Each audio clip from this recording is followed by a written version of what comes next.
Hello hi welcome नमस्ते, मेरा नाम ऋतिक और आज हम फिर से बात करेंगे एक और इंटरेस्टिंग कंसेप्ट के बारे में। तो ये वीडियो सेमेस्टर 3 के उन बच्चों के लिए मोस्ट इंपॉर्टेंट होने वाली है जिनके पास सब्जेक्ट है इंटरमीडिएट माइक्रो इकोनॉमिक्स फर्स्ट और जिसका सब्जेक्ट कोड है BECC 105। क्योंकि ये वीडियो सिर्फ और सिर्फ इग्नू के स्टडी मटेरियल के अकॉर्डिंग है, तो ये सिर्फ इग्नू के बच्चों के लिए ही क्या है मोस्ट इंपॉर्टेंट वीडियो होने वाली है। तो हम बात कर रहे थे ब्लॉक नंबर 3 के यूनिट नंबर 7 के बारे में, जहां पे हमें ये डिस्कस करना था कि प्रॉफिट कैसे मैक्सिमम किया जाता है। यानी कि यूनिट नंबर 7 जो है वो क्या है, profit maximisation by competitive firm. आज की वीडियो में हम बात करेंगे कुछ इंपॉर्टेंट न्यूमेरिकल क्वेश्चंस के बारे में, यानी कि इस चैप्टर में हमें कौन कौन से इंपॉर्टेंट न्यूमेरिकल्स करने हैं। तो ये वीडियो हाईली इंपॉर्टेंट हो जाती है सिर्फ इस पॉइंट की वजह से, क्योंकि अब तक हमने इसका थ्योरेटिकल कांसेप्ट डिस्कस कर लिया है और जब तक न्यूमेरिकल नहीं करेंगे तो एग्जाम में न्यूमेरिकल आने के चांस भी क्या होते हैं, इक्वल होते हैं। तब तक कोई फायदा नहीं है थ्योरी पढ़ने का। तो आज हम डिस्कस करेंगे कुछ न्यूमेरिकल्स को, और खासकर जो पहला क्वेश्चन है वो फुल फ्लैश क्वेश्चन है, जहां पे आप हर एक चीज को यहाँ पे समझ जाओगे कैसे न्यूमेरिकल सोल्व किया जाता है और कैसे मैक्सिमम प्रॉफिट निकाला जाता है। तो उसी के बेस पे मैंने क्वेश्चन लिया हुआ है और इस कंप्लीट सीरीज के नोट्स भी ऑलरेडी प्रिपेयर हो चुके हैं with important question answer PDF। जिन बच्चों को नोट्स परचेज करने हैं वो इस नंबर पे जाए 9667836336 पे व्हाट्सएप करके नोट्स भी ले सकते हैं। अब हम चालू करते हैं कंसेप्ट। तो क्वेश्चन नंबर 1 है कि हमारे पास a firm has the following total cost and demand function. तो ये हो गई फर्म की टोटल कॉस्ट। तो टोटल कॉस्ट की अगर मैं इक्वेशन देखूं तो हमारे पास क्वेश्चन नंबर 1 हम सोल्व कर रहे हैं। टोटल कॉस्ट की इक्वेशन क्या है, 1/3 Q क्यूब माइनस में 7Q का स्क्वायर 7Q स्क्वायर और प्लस में 111Q और प्लस में 50। और हमारे पास एक जो है वो क्या है, डिमांड फंक्शन। डिमांड फंक्शन दे रखा है हमें। डिमांड फंक्शन क्या है, Q इक्वल्स टू 100 माइनस में P। ये हमारे पास क्या है, इस क्वेश्चन का डिमांड फंक्शन है। ठीक है, तो अभी आ गया हमारे पास डिमांड फंक्शन। अब एक काम करो, सबसे पहले एक चीज देखो कि डिमांड फंक्शन को ना किस में कन्वर्ट कर लो, क्वांटिटी की फॉर्म में कन्वर्ट करो। सबसे इंपॉर्टेंट चीज ये है, इस डिमांड फंक्शन को क्वांटिटी की फॉर्म में कन्वर्ट करो। कैसे करोगे, उसके लिए मुझे P को एक साइड करना पड़ेगा। तो P यहाँ आके प्लस का हो जाएगा, तो जब P एक तरह से ये हो जाएगी इक्वेशन, P यहाँ आके प्लस का हो गया, Q वहां जाके माइनस का हो जाएगा, 100 माइनस Q। तो ये भी हमारे पास क्या है, डिमांड फंक्शन। ये डिमांड फंक्शन ये भी था, डिमांड फंक्शन ये भी था। ये क्यों किया अभी समझ में आ जाएगा आप लोगों को। अब मैं यहाँ से क्या निकालूंगा, रिवेन्यू निकालूंगा। देखो मैं क्या क्या चीज निकालनी है, हमें पहले पार्ट में निकालना है right out the total revenue function in terms of Q। तो मैं Q की फॉर्म में टोटल रिवेन्यू निकालना है, तो हम पहला पार्ट सोल्व करेंगे। सबसे पहले टोटल रिवेन्यू निकालेंगे। तो टोटल रिवेन्यू जो है उसका फॉर्मूला उम्मीद है आप सबको पता है, क्या होता है, प्राइस मल्टीप्लाई बाय क्वांटिटी, है ना, कि प्राइस की मल्टीप्लाई क्वांटिटी से कर दो। तो प्राइस तो हमारे पास ये रहा, जहां पे अकेला ये रहा 100 माइनस में Q, इसलिए करना काफी इंपॉर्टेंट था। और Q हमारे पास है क्वांटिटी की फॉर्म में, तो ये आ गया हमारे पास। तो वही देखो इसने ये लिखा था कि right out total revenue in terms of Q। तो इसलिए मैंने ना यहाँ पे पहले जो Q था जो P के टर्म्स में था, इसको मैंने चेंज किया P वो भी Q की टर्म्स में, ताकि मैं टोटल रिवेन्यू निकाल पाऊँ। तो जब ऐसा किया मैंने, और ये सिर्फ इसके नहीं किया, अभी आपको आगे भी समझ में आएगा कि ऐसा क्यों किया गया। इसके और भी चीजें थी जो इसके लिए करना काफी इंपॉर्टेंट था, क्योंकि मुझे सारी चीजें जो है ना वो Q के रिस्पेक्ट में थी, Q के रिस्पेक्ट में चाहिए थी, ताकि मैं हर एक पार्ट को इजीली सोल्व कर पाऊं। तो अगर मैं इसको सोल्व करूं तो सोल्व करके क्या आएगा, उम्मीद है सबको मल्टीप्लाई करना आता होगा, है ना। मैथ्स में पढ़ ही रखा है कि जब भी कोई चीज ब्रैकेट के बाहर मल्टीप्लाई में हो तो उसकी मल्टीप्लाई दोनों से करते हैं। तो इस Q की मल्टीप्लाई 100 से भी होगी और इस Q की मल्टीप्लाई Q से भी होगी। तो Q इंटू में 100 कितना होगा, 100Q और Q मल्टीप्लाई में Q कितना होगा, Q का स्क्वायर। इसीलिए जब भी देखा होगा आपने, मैं जब भी न्यूमेरिकल करवाता हूँ ना बिल्कुल बेसिक से करवाता हूँ, क्योंकि मुझे पता है आप में से बहुत से बच्चे ऐसे होंगे जिनके पास मैथ्स नहीं होगी या फिर जो मैथ्स बैकग्राउंड से नहीं होंगे, उनको समझने में दिक्कत ना आए, इसलिए मैं जो है ना बिल्कुल बेसिक से करवाता हूँ कोई भी जब भी न्यूमेरिकल करवाता हूँ। तो ये कितना आ गया, 100Q माइनस में Q का स्क्वायर आ गया। ठीक है, अभी टोटल रिवेन्यू का फंक्शन आ गया। अब टोटल रिवेन्यू के बाद हमें क्या निकालना है, तो टोटल रिवेन्यू निकाल लिया है। अब सेकंड पार्ट समझते हैं, बी पार्ट। तो ये तो हो गया हमारा ए पार्ट सोल्व, ए पार्ट इतना सही था। अब बी पार्ट देखते हैं। अब ये फुल फ्लैश क्वेश्चन है। बी पार्ट क्या है, formulate the total profit function. Total profit function भी निकालना है। और उससे पहले भाई जो भी बच्चे इस वीडियो को इग्नू सॉरी कोड जेड आप देख रहे हैं वो इग्नू अड्डा भी सब्सक्राइब जरूर करें ना, उसका लिंक मैं डाल दूंगा वीडियो के डिस्क्रिप्शन में, जहां पे जाके आप इग्नू की वीडियोस देख सकते हो और आपको फ्यूचर में सारी इग्नू की वीडियोस जो है सिर्फ उसी चैनल पे मिलेगी। इस चैनल पे मैं सिर्फ ड्यू के वीडियोस जो है वो अपलोड किया करूंगा इन फ्यूचर, ठीक है। अभी तो फिलहाल दोनों चैनल पे जा रही है, बाद में इन वीडियोस को मैं कॉलेज जेड से कर दूंगा, प्राइवेट कर दूंगा, ठीक है। अब इसका बी पार्ट समझते हैं। अगर मैं बी पार्ट की बात कर रहा हूं तो बी पार्ट में क्या बनाना है, टोटल प्रॉफिट का फंक्शन। तो टोटल प्रॉफिट का फंक्शन बना लेते हैं। तो टीपी टोटल प्रॉफिट, जिसको हम पाई से दिखाते हैं। प्रॉफिट क्या होता है, रिवेन्यू माइनस कॉस्ट, यानी जितना पैसा मैंने बचाया उसमें जितना खर्च हो गया प्रोडक्शन में, तो जो बच गया वो मेरा क्या होगा, प्रॉफिट। तो प्रॉफिट निकालने के लिए मुझे रिवेन्यू चाहिए था, मुझे कॉस्ट चाहिए था। क्या मेरे पास दोनों चीजें हैं? तो बिल्कुल है। ए पार्ट है, मैंने रिवेन्यू निकाला, और ये मेरे पास क्या है, कॉस्ट है। तो बस मतलब टी आर माइनस में टी सी, ये फॉर्मूला होगा। चलो फिर अब आगे देखते हैं। हाँ, तो हम सेकंड पार्ट में प्रॉफिट फंक्शन बनाने की बात कर रहे थे। तो जो प्रॉफिट फंक्शन है वो हमारे पास है क्या, यहाँ पे formulate the total profit function pi in terms of Q. हमें क्वांटिटी फॉर्म प्रॉफिट फंक्शन बनाना है। तो सब जानते हो टोटल प्रॉफिट है उसको हम क्या दिखाते हैं, पाई बोलते हैं। और प्रॉफिट निकालने का तरीका क्या होता है कि आप रिवेन्यू में से कॉस्ट को माइनस कर दो, यानी कि जो डिफरेंस होता है रिवेन्यू माइनस रिवेन्यू और कॉस्ट का, उसी को हम क्या बोलते हैं, प्रॉफिट बोल के चलते हैं। तो अगर मैं यहाँ पे देखूँ तो मैंने देखा मेरे पास दो चीज चाहिए मेरे को, एक टोटल रिवेन्यू का फंक्शन, एक टोटल कॉस्ट का फंक्शन। अगर दोनों चीजें मुझे मिल जाए तो क्या मैं यहाँ से टोटल प्रॉफिट नहीं निकाल सकता? बिल्कुल निकाल सकता हूँ। तो मैंने देखा मेरे पास रिवेन्यू का फंक्शन भी है। रिवेन्यू का फंक्शन कहाँ पे है, ये निकाल रखा फर्स्ट पार्ट में, ये रहा। तो ये हो जाएगा हमारा 100 क्यू माइनस में क्यू का स्क्वायर, ये आ गया हमारे पास रिवेन्यू का फंक्शन। फिर मैंने देखा मेरे पास कॉस्ट का फंक्शन भी है। अगर मैं कॉस्ट के फंक्शन की बात करता हूँ तो कॉस्ट का फंक्शन ये रहा, 1/3 क्यू का क्यूब माइनस में 7 क्यू स्क्वायर प्लस में 111 क्यू और प्लस में 50, ये हमारे पास आ गया। यहाँ तक किसी को कोई दिक्कत नहीं होगी। अब इसको सॉल्व कर लेते हैं ताकि हम इसे प्रॉपर एक टोटल प्रॉफिट का फंक्शन बना सकें। तो 100 क्यू यू का यू माइनस में क्यू का स्क्वायर, अब इस माइनस को अंदर भेजूंगा तो माइनस में 1/3 क्यू का cube minus minus plus 7 Q square, इस माइनस को अंदर भेजूंगा माइनस में 111 क्यू और माइनस में 50, ये बनेगा फाइनली हमारे पास। अब इसको हम सोल्व कर सकते हैं करना चाहें तो मैंने देखा कि सबसे बड़ी जो चीज़ है यहाँ पे क्यूब का फंक्शन है, सबसे बड़ा क्यूब का फंक्शन है, ये है क्यूब का फंक्शन, माइनस का 1/3 क्यू का क्यूब, सबसे बड़ी पावर यही थी क्यूब। तो मैं इसको स्टैंडर्ड फॉर्म में कन्वर्ट करने की कोशिश कर रहा था। और आप सबको पता है कि हम लाइक टर्म्स को प्लस माइनस कर सकते हैं, पर क्यूब जैसा कोई है ही नहीं, किसी और की पावर 3 है ही नहीं, तो बस यही कर दिया मैंने यहाँ पे सोल्व। हमने देखा स्क्वायर एक यहाँ पे है एक यहाँ पे है, 7 क्यू स्क्वायर में से क्यू स्क्वायर गया, कितना बच गया, 6 क्यू स्क्वायर बचे। तो यहाँ पे कितना आएगा, प्लस का 6 क्यू स्क्वायर, क्योंकि हमेशा पॉजिटिव हमेशा बड़े वाले का सिंबल आता है, तो पॉजिटिव था बड़े वाले का सिंबल, तो प्लस का आ गया आंसर ये। अब 100 क्यू में से 111 क्यू गए, तो छोटी में से बड़ी चीज माइनस हो रही है। 100 में से 111 गए तो कितना बचेगा, माइनस का 11 क्यू, ये बचेगा, ठीक है। तो ये बच गया हमारे पास यहाँ पे, और क्या कुछ बच रहा है क्या, 50 बच रहा है माइनस का 50। तो ये हमारे पास आया एक ऐसा फंक्शन जो सोल्व हो चुका है प्रॉपर तरीके से। तो ये है हमारा टोटल प्रॉफिट का फंक्शन। अब हम करेंगे क्या, अब हम देखो उसने क्या बोला है यहाँ पे अगले पार्ट में, find the profit maximising level of output of Q star. अब इस बात का मतलब क्या है कि मुझे यहाँ से क्या निकालना है, एक ऐसा आउटपुट का लेवल, एक ऐसी क्वांटिटी जहां पे प्रॉफिट मैक्सिमम हो। और आप लोगों को मैंने ये बात काफी बार समझाई भी है थ्योरी वाले कंसेप्ट में भी, कि अगर जिंदगी में सिर्फ प्रॉफिट का नहीं, मैं किसी फंक्शन की बात कर रहा हूं, किसी भी फंक्शन को आपको मैक्सिमम या मिनिमम वैल्यू आपको निकालने के लिए आ जाती है, तो आप उसका डेरिवेटिव करोगे और 0 के इक्वल रख दोगे, ठीक है। वहां से जो पॉइंट आएगा उसी पे वो होगा मैक्सिमम या मिनिमम। और बताया कौन कि वो मैक्सिमम या मिनिमम, उसके लिए आपको सेकंड ऑर्डर डेरिवेटिव यानी कि दोबारा डिफरेंशिएशन की हेल्प लेनी पड़ेगी, तो समझाऊंगा मैं कैसे, वो देखते हैं इस क्वेश्चन में। तो ये हमारे पास टोटल प्रॉफिट का फंक्शन आ गया। अब मैं कर दूंगा इसका डेरिवेटिव कर दूंगा, तो एक तरह से ये फंक्शन है पाई का, इसे टीपी नहीं, इसे पाई लिख लेते हैं। तो डिफरेंशिएट विद रिस्पेक्ट टू पाई, अब इसका डेरिवेटिव कर देंगे, और सॉरी पाई बोल रहा हूँ क्यू के रिस्पेक्ट में, क्योंकि क्वांटिटी की वजह से चेंज आ रहा है, क्वांटिटी निकालनी है हमें।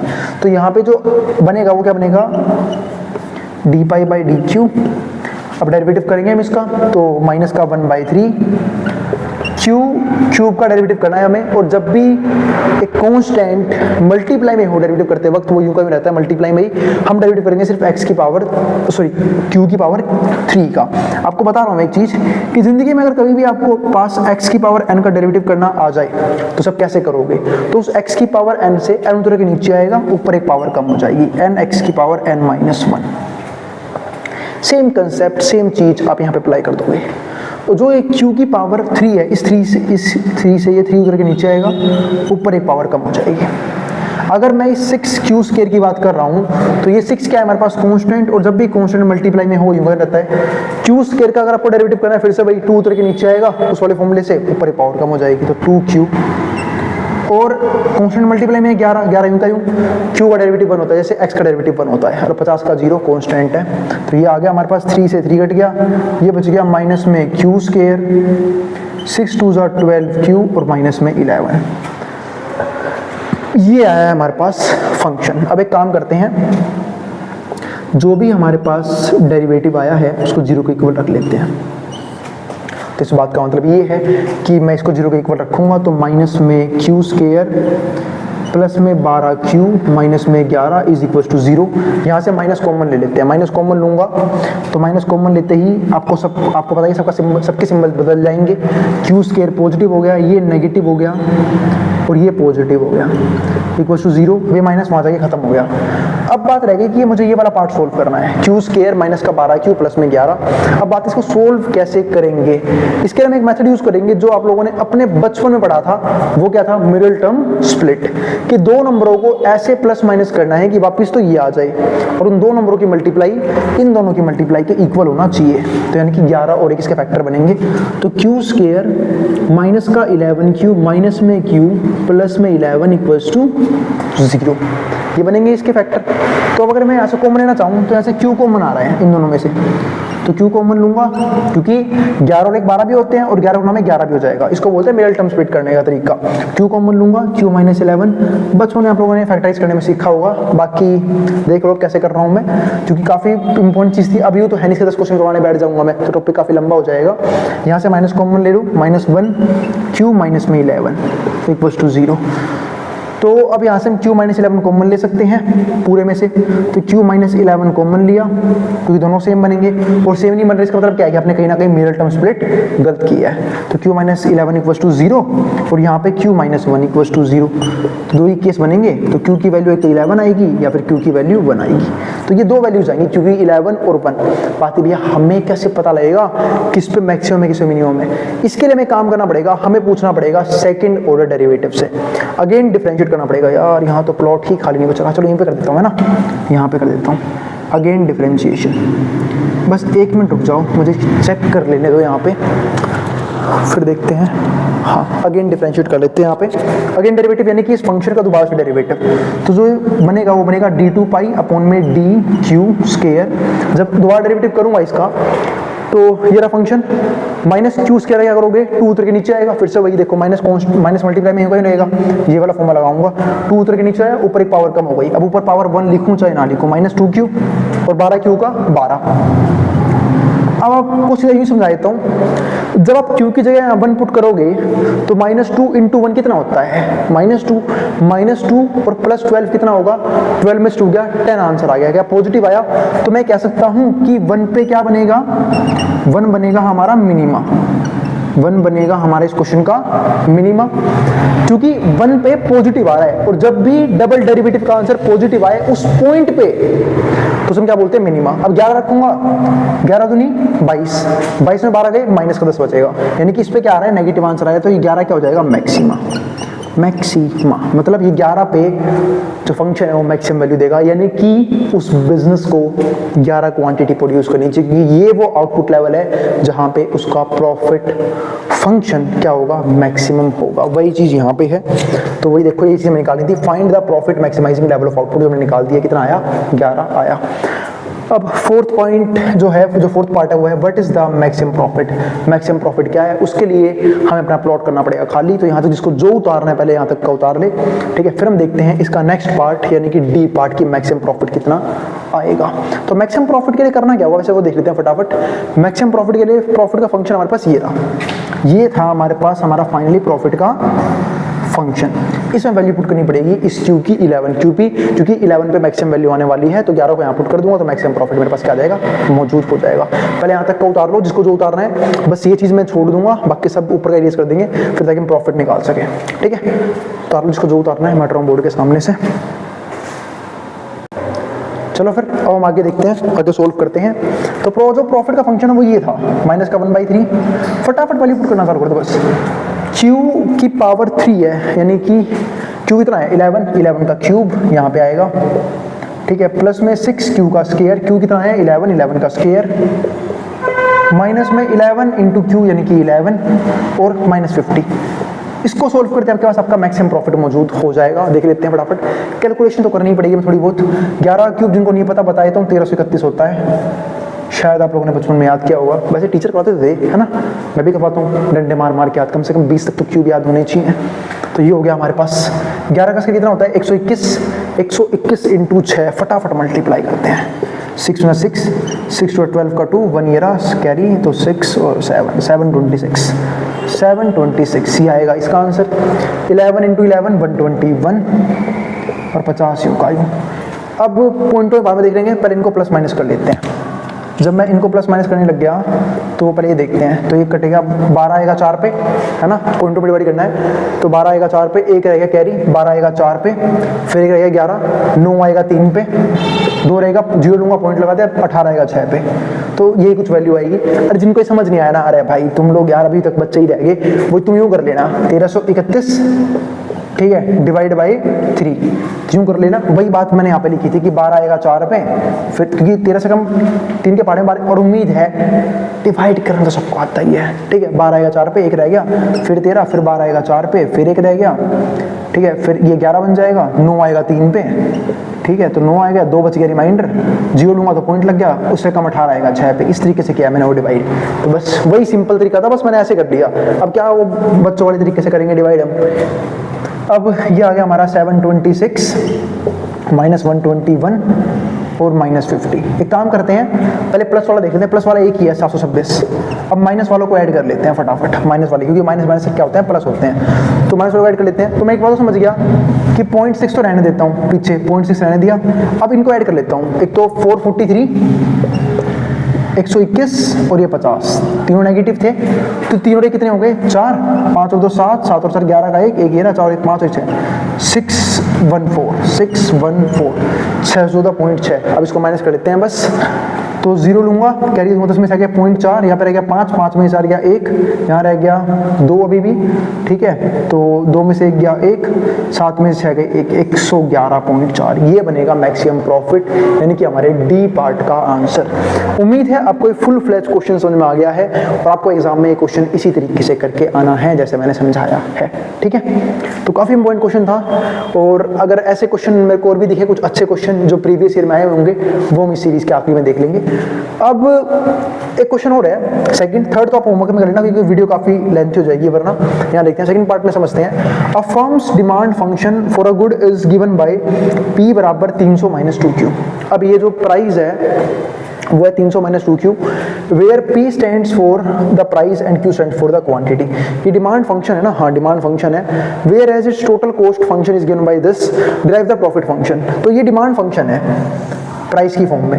एक चीज़ समझना, सेम टू सेम यही क्वेश्चन है, ऑलमोस्ट ऐसा ही क्वेश्चन है। इसको इरेज कर देता हूँ पहले मैं, है ना, इसको इरेज कर देता हूँ, फिर देखते हैं ये वाला पार्ट। चलो देखते हैं आगे। हाँ, तो हम क्या बात कर रहे थे, एक फॉर्म का डिमांड फंक्शन है, ये कितना है, प्राइस इक्वल्स टू 300 माइनस में 2Q, ये आ गया। अब मुझे निकालना क्या है, इसको प्रॉफिट फंक्शन डिराइव करना है क्वांटिटी की फॉर्म में, क्यू की फॉर्म में। तो काम करते हैं, हम सबको पता है उसकी दो चीज़ चाहिए होगी, टोटल रेवेन्यू भी चाहिए, तो टोटल रेवेन्यू निकालना पड़ेगा। टोटल रेवेन्यू क्या होता है, P इंटू क्यू। क्या मेरे पास P है, बिल्कुल है, ये रहा 300 माइनस में 2Q। क्या मेरे पास Q है, बिल्कुल है, बस मल्टीप्लाई कर दो इसे। और अब की बार तो पहले क्वेश्चन से आसानी से लिया क्योंकि पहले क्वेश्चन में वो क्यू की फॉर्म में था नहीं, सॉरी जो है ना, हाँ जो पी है वो क्यू की फॉर्म में नहीं था, क्यू पी की फॉर्म में था, उसे कन्वर्ट करना था। बट यहाँ तो बहुत सिंपल है कि पी क्यू की फॉर्म में ही है, बस वैल्यू पुट कर दी। अब क्यू को अंदर मल्टीप्लाई कर दो, तो सबको पता है कि भाई जब भी ब्रैकेट के बाहर क्यू है तो उसकी मल्टीप्लाई इससे भी करूंगा, इससे भी करूंगा। जब 300 इंटू क्यू करूंगा कितना आएगा 300 क्यू, और इसकी से करूंगा कितना बनेगा हमारा 2q स्क्वायर। अब ये बन गया हमारा किसका फंक्शन, टोटल रेवेन्यू का फंक्शन। सेम ऐसे में क्या बनाऊंगा, टोटल कॉस्ट का फंक्शन, वो बनाने की जरूरत नहीं, दे रखा है उसने। टोटल कॉस्ट ये रहा, टोटल कॉस्ट ये रहा 200 प्लस में 8q, ये टोटल कॉस्ट आ गया। अब मुझे निकालना क्या है, प्रॉफिट का फंक्शन निकालना है। तो जब हम प्रॉफिट की बात करेंगे तो प्रॉफिट का फॉर्मूला क्या होता है, प्रॉफिट जाता है पाई से, उसका फॉर्मूला था total revenue minus total cost. अब टोटल रिवेन्यू है, टोटल रिवेन्यू कितना है वो रहा ऊपर, टोटल रिवेन्यू आ गया हमारा 300q माइनस में 2q का स्क्वायर, और जो टोटल कॉस्ट है उसका फंक्शन कितना है, टोटल कॉस्ट का फंक्शन भी ऊपर है, ये रहा 200 प्लस में 8q, ये आ गया। ठीक है, अब माइनस को अंदर भेज देना, ब्रैकेट खुला, ये माइनस, ये भी माइनस। अब सोल्व कर दो बस इसे, ये ब्रैकेट भी ओपन हो चुका है। अब 300q में से 200 8q गया, कितना बच गया 300q में से 8 गया तो ये बच गया हमारा 292, हाँ 292q, और 2q स्क्वायर इसको आगे लिख देता हूँ कि बड़ी पावर है, तो माइनस 2q स्क्वायर प्लस में ये और माइनस 200, ये हमारा आंसर है। ठीक है, तो ये हमारे पास क्या बन गया, प्रॉफिट का फंक्शन। तो बस अब वो मिलेंगे अगली वीडियो में जहाँ पे हम बात करेंगे इसके नेक्स्ट कंसेप्ट के बारे में। उम्मीद है आपको न्यूमेरिकल समझ में आ गए होंगे। थर्ड क्वेश्चन खुद करना है, आपका होमवर्क है। ठीक है, अब हम मिलेंगे अगली वीडियो में जब हम बात करेंगे, अभी कुछ कॉन्सेप्ट्स बाकी हैं जैसे कि लॉन्ग रन में प्रॉफिट कैसे निकाला जाता है, लॉन्ग रन में प्रॉफिट को मैक्सिमाइज कैसे किया जाता है, कौन कौन से वेक्टर प्रॉफिट को अफेक्ट करते हैं, वो सब हम डिस्कस करेंगे आने वाले टॉपिक्स में। उम्मीद है आपको यहाँ तक के कंटेंट जो है समझ में आ गया है। फिर भी कोई भी क्वेरी, कोई भी डाउट रह गया कमेंट बॉक्स में कमेंट कर देना, मैं उस क्वेरी को सोल्व करने की पूरी कोशिश करूंगा। अब हम मिलेंगे अगली वीडियो में जहाँ पे हम बात करेंगे इसके नेक्स्ट कंसेप्ट के बारे में। तो अब जिसको जो उतारना उतार सकता है, मैं उतारूंगा बोर्ड के सामने से। नोट्स के लिए आप यहाँ पे नोट्स भी ले सकते हैं, और जो भी बच्चे इस वीडियो को कॉलेज अड्डा पे देख रहे हैं वो इग्नोर को भी सब्सक्राइब जरूर कर लेना, उसका लिंक मैं डाल चुका हूँ वीडियो के डिस्क्रिप्शन में। अब मिलेंगे अगली वीडियो में, अब जिसको जो उतारना है वो उतार सकता है।